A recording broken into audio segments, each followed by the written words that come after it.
Hi guys, ang lugar pala na to ay Finchio Village na matatagpuan sa bulubundukin ng Chai County. Medyo malayo na siya and then maraming mga paninda dito, mga bilihin. And then sa village na to ay may train station, pinakalumang train station. And then sa village na to din is mayroong mini museum, mga old parts ng train, yung sa mga sinaunang, yung ito na train, yung steam ata 'to na ano, na yung sa machine and then ito yung mga ano, mga parts ng mga train noong una and then pine-preserve nila. Tapos may mga history din siya na puwede mong basahin and ito yung makikita mo sa loob.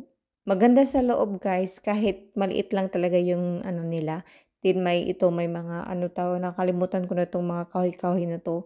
And ito lang, tapos ito yung napakagandang sunset sa ano, Finchio.